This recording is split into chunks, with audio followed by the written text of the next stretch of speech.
Ya, selanjutnya kekhawatiran akan peningkatan kasus COVID-19 di Tiongkok mendorong bursa zona Asia kompak melemah pada penutupan perdagangan akhir pekan minggu lalu. Sementara Shanghai melakukan karantina wilayah atau lockdown akibat lonjakan kasus COVID-19. Kondisi ini memperparah ketidakpastian bursa global di tengah perhatian terhadap konflik di Rusia dan Ukraina. Meski demikian, di tengah sentimen negatif global, bursa saham dalam negeri nampaknya tengah sumringah karena berhasil ditutup positif dan sempat mencapai level all-time high-nya pekan lalu. Capital inflow di pasar saham menunjukkan asing tengah rajin borong saham di pasar domestik. Kami bahas pagi ini dengan Alfred Nainggolan, Kepala Riset Praus Capital. Langsung saya sapa, Pak Alfred, selamat pagi. Apa kabar, Pak? Halo, selamat pagi. Kabar baik, Mas. Oke, kita langsung saja bahas ini terkait dengan lockdown di Shanghai. Apa dampaknya secara langsung mungkin selama satu pekan ini ya terhadap bursa zona kawasan Asia Pasifik? Ya, kalau dampak tentu tadi bahwa kalau bicara masalah kebijakan lockdown ada penghentian atau penurunan aktivitas bisnis. Dan kalau kita lihat tadi yang di Shanghai, ternyata impact-nya tadi mampu menurunkan dari sisi harga minyak yang kita tahu juga dalam beberapa bulan terakhir terimbas oleh faktor invasi Rusia terhadap Ukraina. Tapi dengan adanya lockdown tersebut sedikit menurunkan harga minyak karena bicara masalah faktor tadi bahwa kebijakan lockdown menurunkan aktivitas bisnis sehingga permintaan diekspektasikan akan turun dengan kebijakan tersebut. Jadi pengaruhnya mungkin itu yang bisa terlihat, dan kalau kita lihat tadi bahwa beberapa bursa regional Asia juga mendapat sentimen negatif dari kebijakan ini, tapi tidak terlalu cukup signifikan karena memang tadi bahwa kebijakan ini masih memungkinkan adanya terjadi yang sifatnya bisa lebih meluas ya. Tapi kalau sampai melihat kondisi sekarang bahwa potensi untuk perluasan itu mungkin masih dilihat pasar masih sangat kecil sekali, karena melihat tadi bahwa COVID sampai sejauh ini memang secara global memang trennya bisa dibilang masih dalam tren pemulihan. Oke, Pak Alfred, kalau kita lihat pada penutupan perdagangan pekan lalu, ini kan benar-benar kompak semuanya di zona merah. Namun pada penutupan perdagangan Senin kemarin di awal pekan sudah mulai rebound sepertinya bursa zona kawasan Asia Pasifik. Apa sebetulnya yang kemudian membuat pasar kembali berada di zona positif lagi begitu setelah kemarin ditutup kompak melemah? Ya, secara keseluruhan kalau kita lihat performa bursa regional Asia khususnya ASEAN ya. Jadi kalau kita lihat bursa Eropa, Amerika, bahkan bursa Asia Pasifik year to date cenderung mengalami koreksi, dan memang bursa-bursa regional Asia khususnya ASEAN tadi memang memiliki performa yang sangat bagus sekali dalam sampai di year to date ini atau sampai Maret ini, dan ini merupakan imbas dari tadi bahwa pemulihan yang diperkirakan pasar juga akan lebih cepat terjadi pada ekonomi ASEAN, termasuk salah satunya Indonesia. Dan yang kedua, kalau kita lihat bahwa ini semakin diperkuat lagi dengan adanya capital inflow di pasar atau di pasar saham, khususnya tadi kalau kita lihat Indonesia juga cukup masif asingnya, sehingga ini yang membuat kenapa tadi bahwa kalau bicara masalah bursa regional ASEAN cenderung lebih positif dilihat oleh pasar, dan sejumlah mata uang regional Asia termasuk rupiah juga kalau kita lihat pasca kenaikan suku bunga The Fed cenderung stabil. Jadi ini juga semakin memperkuat tadi kenapa bahwa pemulihan di regional ASEAN bursanya juga cukup cepat.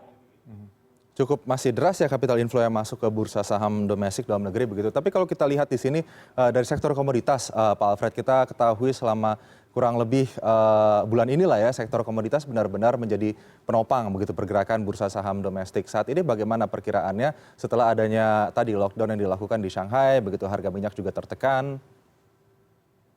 Ya, kalau kita lihat memang tekanan yang diberikan tadi dengan lockdown-nya Shanghai terhadap harga minyak khususnya, ya meskipun memberikan tekanan, tapi kalau kita lihat year on year untuk performa harga komoditi termasuk komoditi energi, komoditi logam itu cenderung masih mengalami kenaikan yang cukup signifikan.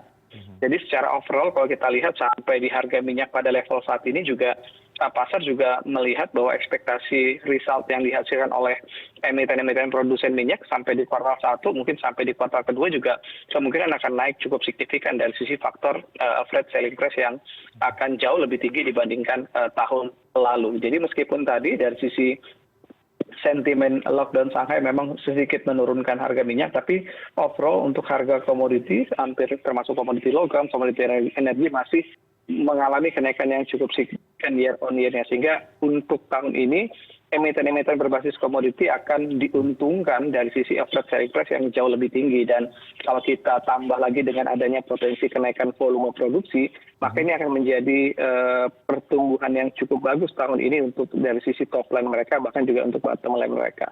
Oke, untuk CPO batubara ini dua komoditas ekspor utama Indonesia, perkiraannya bagaimana Pak? Ya, kalau untuk perkiraannya kalau kita lihat tadi kita masih melihat bahwa kemungkinan untuk harga tahun ini masih cukup kuat di level 200, sementara untuk CPO juga masih cukup kuat di level 5.000 sampai 6.000 ringgit per metrik tonnya ya. Jadi dengan kondisi tersebut ini tentu tidak hanya berimbas dari sisi produsen-produsen emiten yang berbasis CPO dan juga coal, dari sisi ekonomi kita atau APBN kita juga akan diuntungkan. Kita melihat bahwa di Februari kemarin kita masih mencatatkan surplus yang cukup bagus dan ini imbas dari kenaikan harga komoditi. Jadi kalau bicara masalah batu bara dan juga CPO ini masih akan berkontribusi cukup signifikan terhadap pertumbuhan ekonomi kita, khususnya tadi bicara masalah pendapatan negara seperti yang terjadi di semester kedua 2021.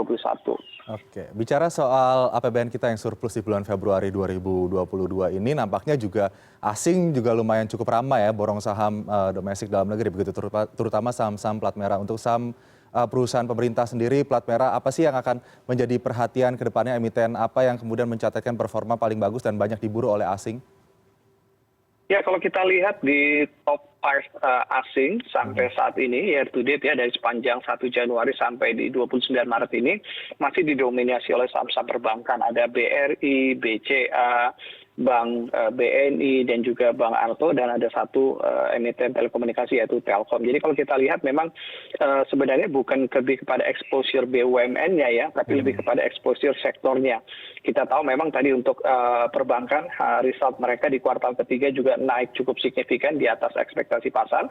Kemungkinan akan berlanjut juga di kuartal 1 2022 ini kalau melihat indikasi tadi bahwa pertumbuhan kredit kita dari Desember, Januari, Februari terakhir kemarin juga terus mengalami kenaikan, sehingga ini yang membuat tadi bahwa asing cukup optimis terhadap ekonomi Indonesia secara keseluruhan, sehingga memang asing banyak menyasar saham-saham big cap atau saham-saham first liner, khususnya tadi saham-saham perbankan yang memang tadi punya kontribusi yang cukup besar terhadap pertumbuhan ekonomi dan juga cukup sensitif terhadap isu recovery ekonomi. Jadi kalau kita lihat bukan lebih kepada exposure BUMN-nya, tapi lebih kepada exposure sektornya yang dilihat asing memang cukup bagus dan optimis terhadap sektor perbankan dan juga beberapa sektor yang memberikan pertumbuhan masih tinggi tahun ini seperti sektor telekomunikasi. Oke, ini menarik ya kalau kita bicara soal saham-saham di pemerintah atau BUMN dan juga perbankan tadi ya. Tapi kalau kita bicara soal saham di sektor lainnya, let's say teknologi begitu. Saat ini kita menantikan IPO dari Goto. Bagaimana kemudian Anda memperkirakan nanti proses dari IPO Goto sendiri dan juga dibandingkan dengan proses IPO yang sudah dilakukan sebelumnya oleh perusahaan-perusahaan teknologi yang ada?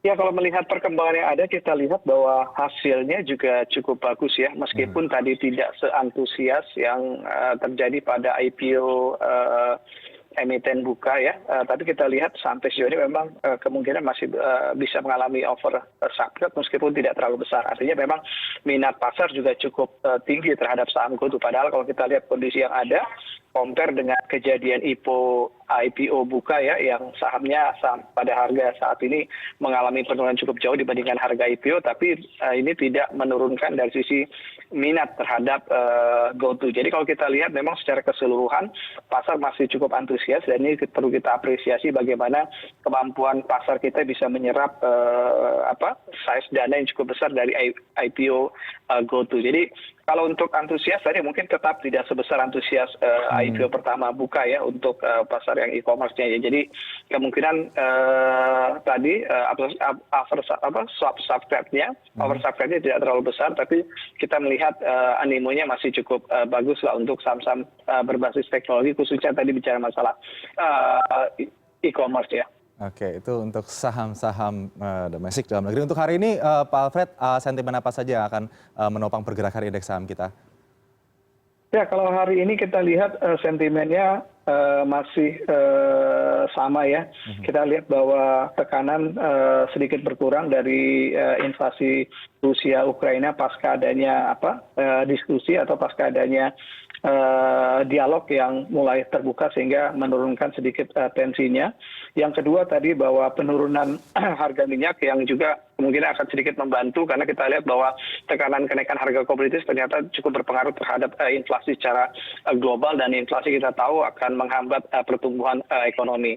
Jadi kalau kita lihat isu-isunya masih sama, bicara masalah Rusia Ukraina, bicara masalah kenaikan The Fed yang juga kita akan lihat dalam beberapa waktu ke depan.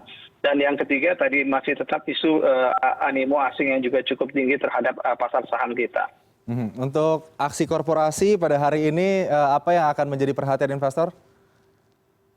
Kalau untuk aksi korporasi kita lihat bahwa di April ini, di Maret ini akan mulai ada musim result untuk full year 2021, sehingga nanti biasanya investor akan melihat result full year 2021 dan mereka akan bisa mengukur berapa besar dividen, karena kita tahu bahwa begitu full year 2021 diumumkan maka akan masuk yang namanya musim pembagian dividen, dan begitu pasca musim pembagian dividen pasar juga akan menanti result untuk first Q 2022 yang kemungkinan akan jatuh pada bulan April, akhir April dan Mei. Jadi bisa dibilang sampai Mei kita lihat aksi korporasi seperti pengumuman result laporan keuangan, musim pembagian dividen menjadi sentimen positif yang akan menjadi concern pasar.